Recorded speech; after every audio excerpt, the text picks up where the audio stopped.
The rain in Seattle wasn't just weather. It was a mood, a gray, oppressive blanket that dampened sound and spirit alike. On 4th Avenue, the rush-hour traffic was a gridlocked snake of red taillights and frustrated horns, the wet asphalt reflecting the neon glow of the skyscrapers above.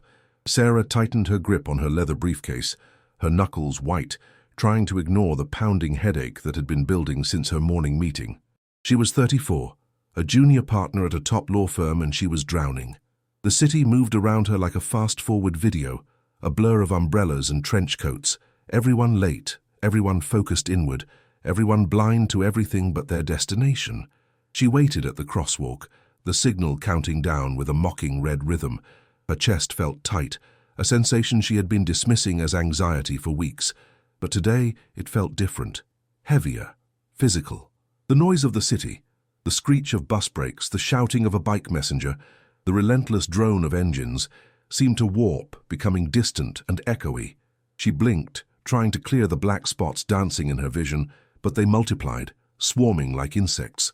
She reached out for the traffic pole to steady herself, but her hand missed the cold metal, grasping only damp air. The collapse wasn't dramatic. It was a slow, terrifying crumble. Her knees simply gave up on the concept of holding weight. She hit the wet concrete hard, her briefcase sliding away into the gutter. The shock of the impact should have hurt, but her nervous system was already shutting down. She lay on her side, cheek pressed against the gritty, wet sidewalk, watching the feet of commuters shuffle past. Expensive leather shoes, rain boots, heels. They all hesitated for a fraction of a second, swerved, and kept moving. The bystander effect was in full swing. Everyone assumed someone else would help, so no one did. Lying there unable to speak, Sarah felt a profound, crushing loneliness. She was surrounded by thousands of people, yet she might as well have been on the moon. A teenager stopped, but only to pull out a smartphone, the camera lens pointing down at her like a weapon, capturing her vulnerability for a social media feed. Panic flared in her chest, a cold spike of adrenaline that her failing body couldn't process. She tried to say help, but her lips only formed a silent shape.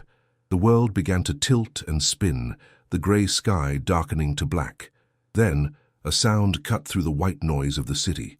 It wasn't the polite hum of a hybrid car or the whine of a bus. It was the deep, guttural, rhythmic thumping of a large displacement V-twin engine. It was a sound that commanded attention, vibrating in the puddles on the street. A blacked-out Harley-Davidson Road King, stripped of chrome and looking as weathered as a warship, split lanes through the stalled traffic. The rider was a massive silhouette against the headlights, clad in a rain-soaked leather vest over a hoodie.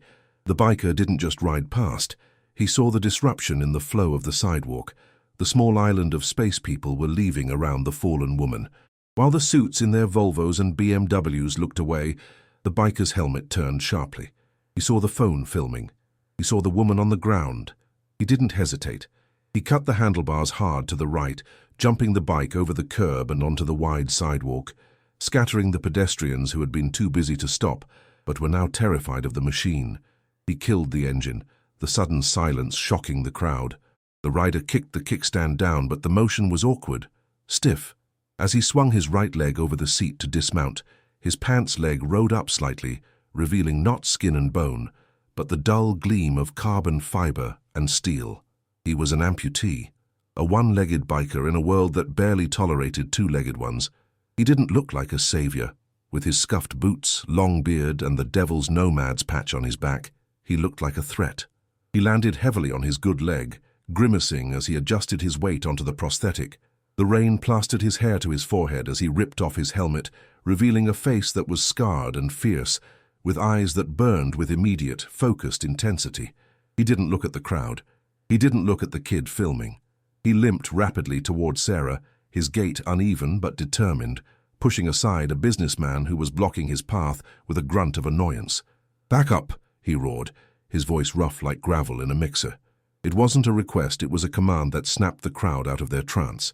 He dropped to his knees beside Sarah, ignoring the pain the hard concrete must have caused his residual limb.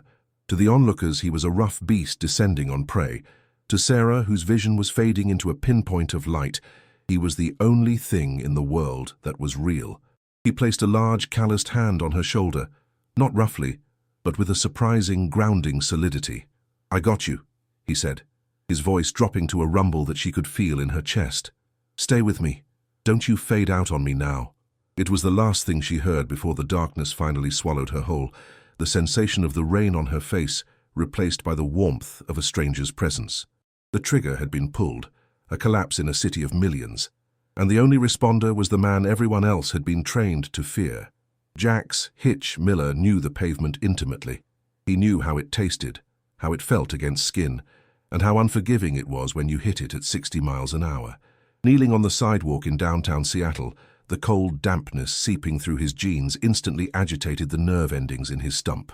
His prosthetic leg, a piece of hardware he had lived with for 5 years, was jammed at an awkward angle, pinching the scar tissue. The pain was a sharp, biting electric shock with every movement, but he shoved it into a mental box labeled later. Right now, the woman on the ground was the mission. He quickly assessed her. She was pale, her skin clammy and cold to the touch despite the humidity. Her breathing was shallow and rapid. Hitch stripped off his heavy leather cut, revealing a black t-shirt soaked with rain, and balled the vest up. Gently lifting her head, he slid the leather bundle underneath to keep her face off the dirty concrete. "Hey," he said, tapping her cheek firmly but carefully. "Can you hear me? Squeeze my hand if you can hear me." There was no squeeze. She was out. Hitch looked up, his eyes scanning the circle of onlookers who had formed a tight, useless ring around them. They were staring at his patch, at his tattoos, at the metal leg. They looked disgusted and fascinated all at once. "You!"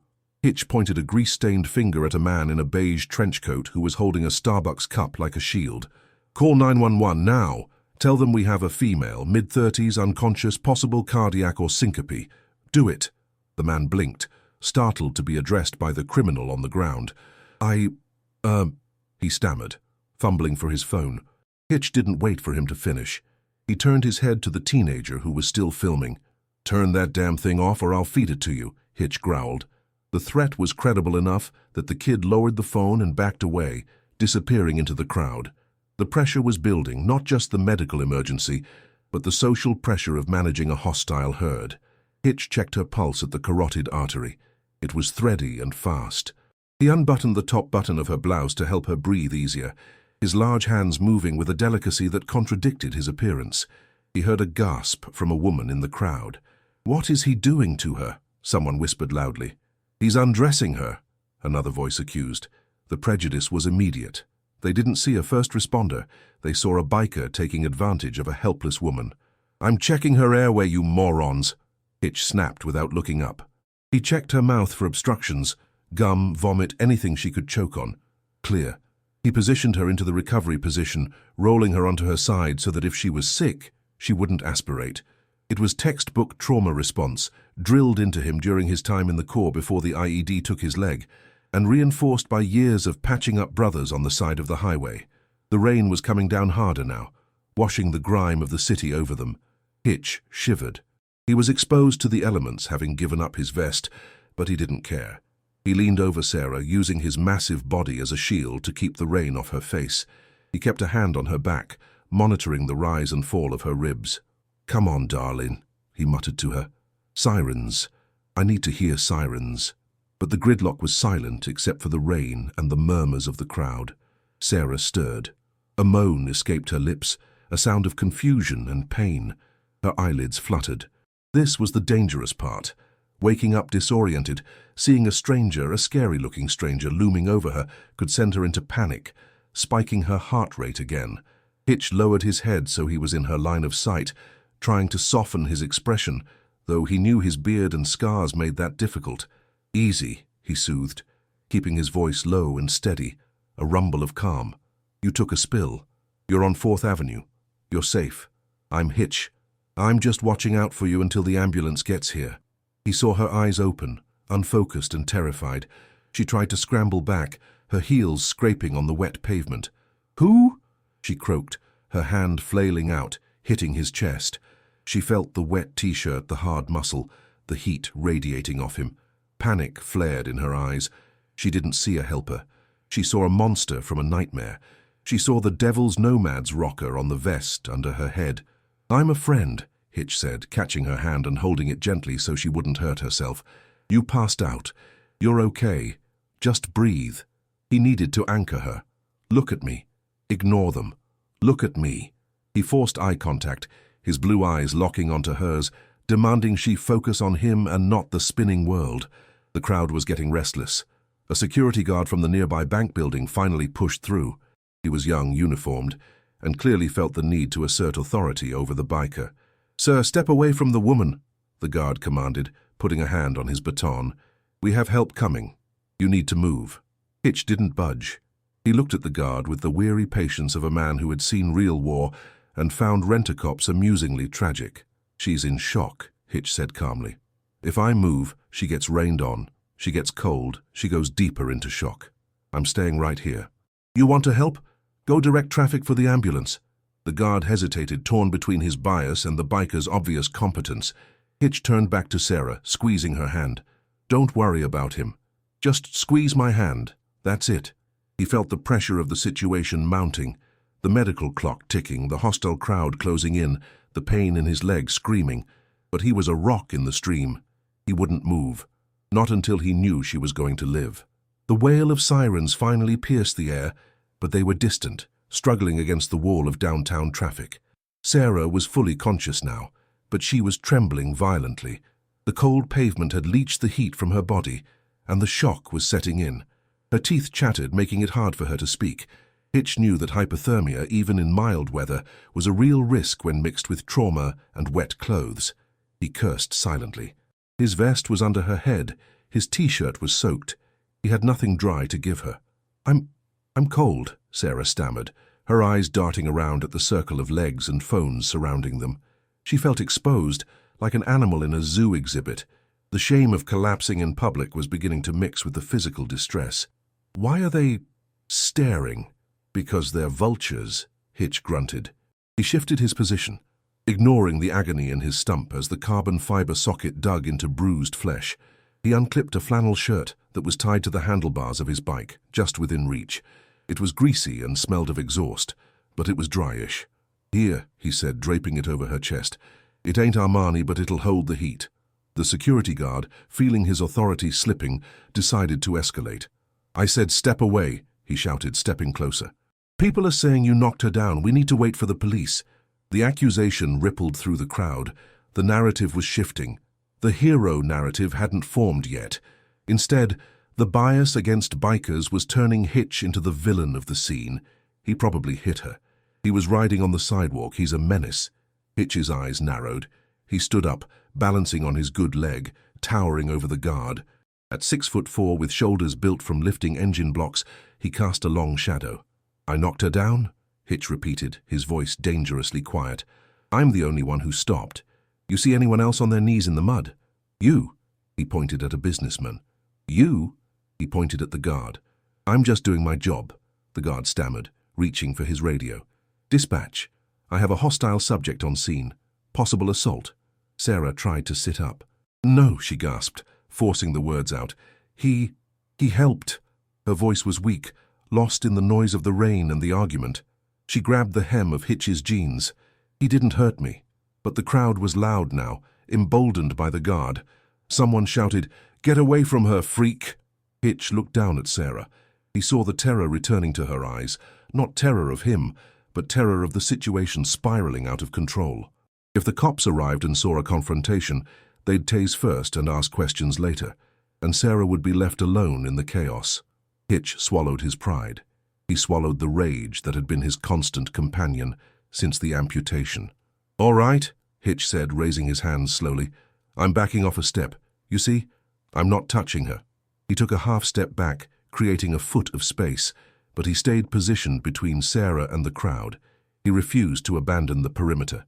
"But nobody else touches her until the EMTs get here. Clear?" Suddenly, Sarah's body seized. Her back arched off the pavement, her eyes rolling back into her head. The stress and the underlying medical condition, perhaps an arrhythmia or a severe drop in blood pressure, triggered a convulsion. The crowd gasped and recoiled. The security guard froze, looking horrified and useless. Hitch didn't wait for permission. He dove back down, ignoring the guard's shouts. He grabbed Sarah, guiding her movements so she wouldn't smash her head against the concrete. "Timer!" he shouted at the crowd. "Someone check the time! I need to know how long the seizure lasts." No one moved. They were paralyzed by the ugliness of medical reality. Hitch glanced at his own watch. He held her, his body acting as a cushion, whispering to her through the seizure. "I got you. Ride it out. I got you." He was managing a medical crisis while being treated like a criminal. The sirens were close now, deafeningly close. An ambulance mounted the curb 50 feet away, followed by a police cruiser. The flashing lights bathed the scene in chaotic bursts of red and blue. Hitch knew this was the most dangerous moment. Police seeing a biker on top of a convulsing woman. He kept his hands open, visible, holding her head gently. "Don't shoot," he muttered to himself, a prayer to the gods of the road. "Just let me finish saving her." The seizure stopped. Sarah went limp, unconscious again, post-ictal state. Hitch checked her airway immediately. She was breathing. He slumped slightly, the adrenaline crash hitting him like a hammer. He was soaked, in pain, and about to be accosted by the law, but she was alive. The paramedics rushed in like a tactical team, pushing their way through the Gawkers. "Move! Make a hole!" The lead paramedic, a woman with a no-nonsense ponytail, knelt beside Hitch. She didn't look at his patch. She looked at his hands, which were stabilizing Sarah's neck. "Talk to me," she commanded. "What happened?" Found her collapsed, conscious for about 3 minutes, confused, cold. Just had a seizure, tonic-clonic, lasted 45 seconds. Post-ictal now. Airway is clear. Hitch rattled off the report with military precision.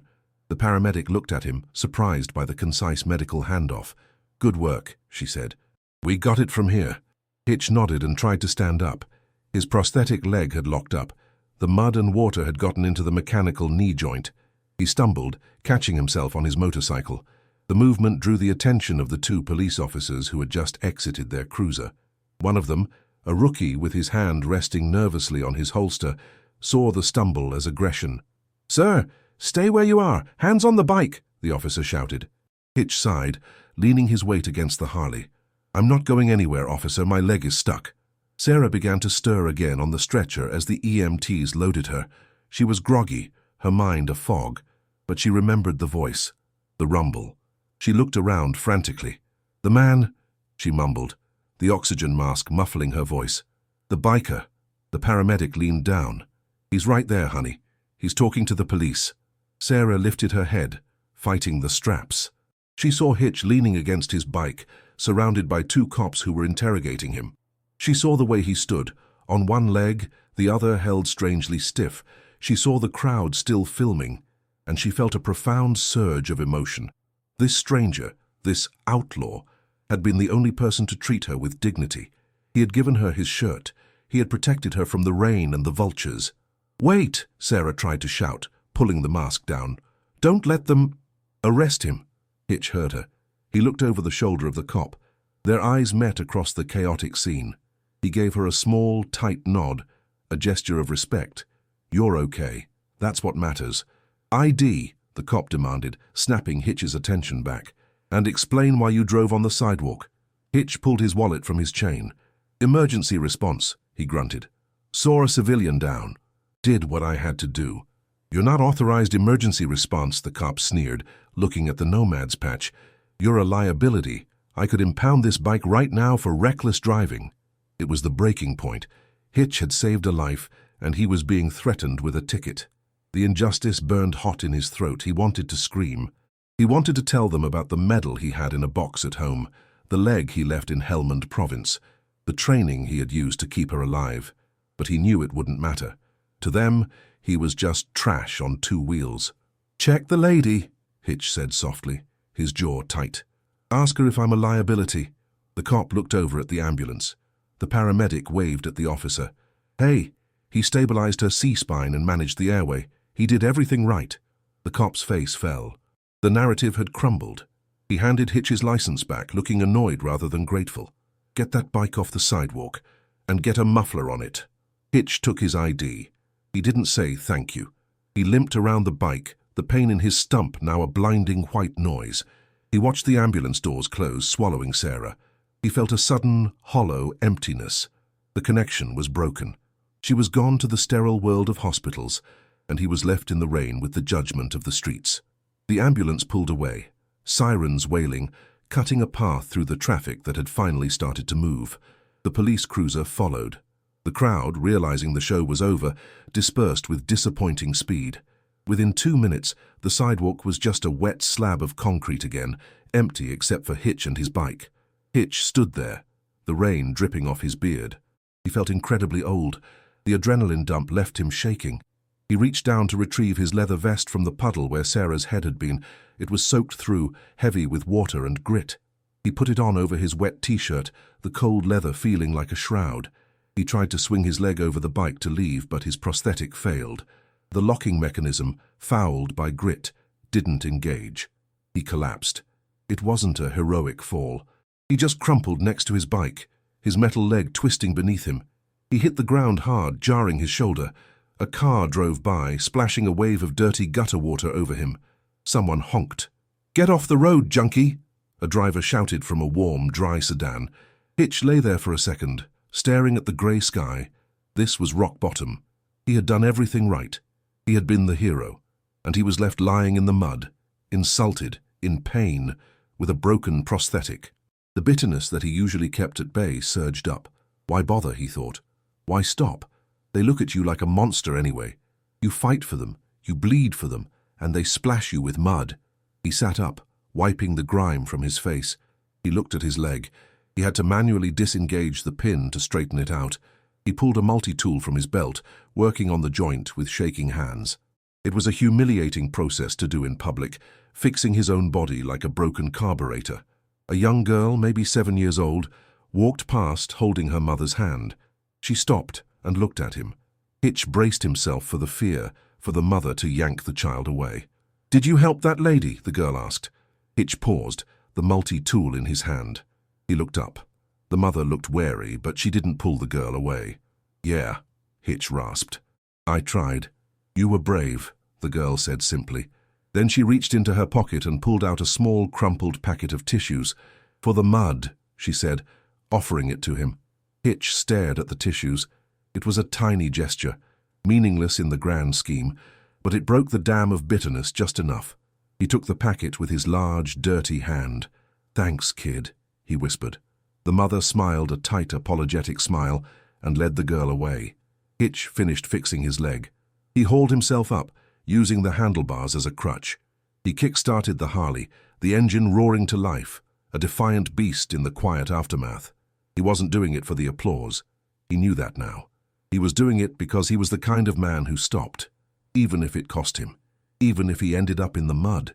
He merged back into traffic, just another biker in the rain, invisible again.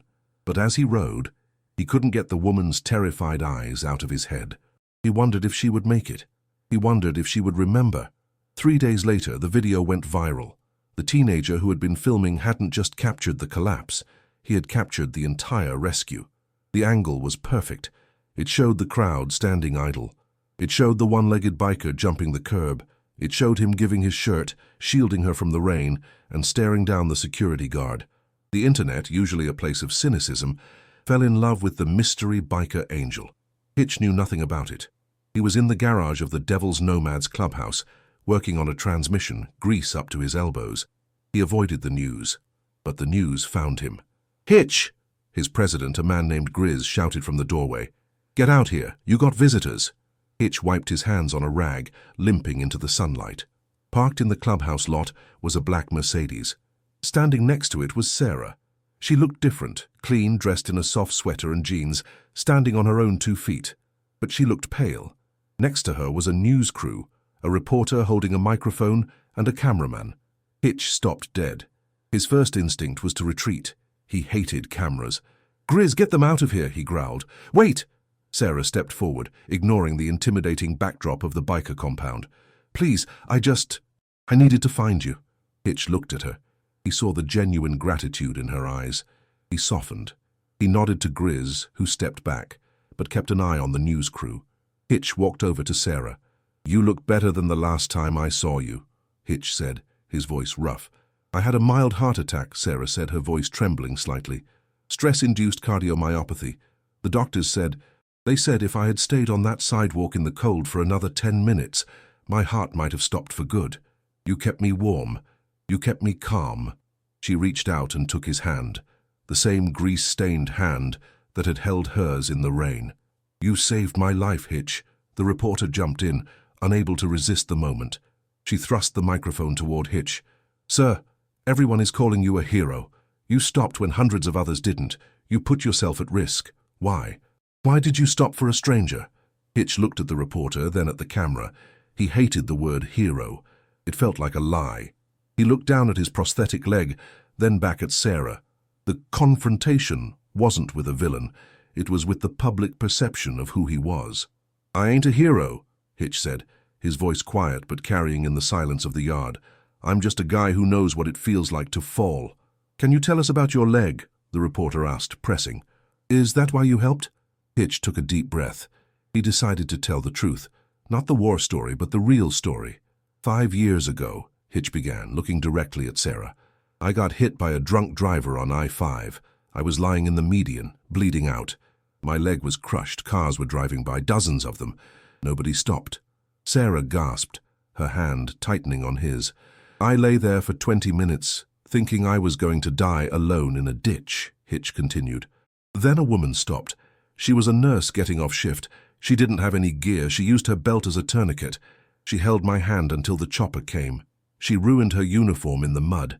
She saved me." The news crew was silent. "I never got her name," Hitch said, a tear finally escaping into his beard. "I never got to thank her. So I made a promise. If I see someone down, I stop. Always. Because someone once stopped for me." The interview aired that night. It didn't just make the local news. It went national. The image of the scary biker with the heart of gold and the tragic backstory broke stereotypes across the country. Donations flooded into the Devil's Nomads charity run.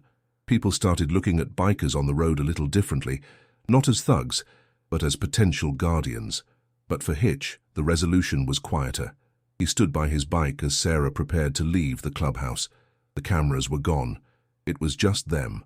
"Here," Sarah said, handing him a package. "I bought you a new shirt since I ruined your flannel." Hitch chuckled, taking the bag. "You didn't have to do that." "And," she added, reaching into her purse, "I'm representing the firm that handles pro bono cases for veterans.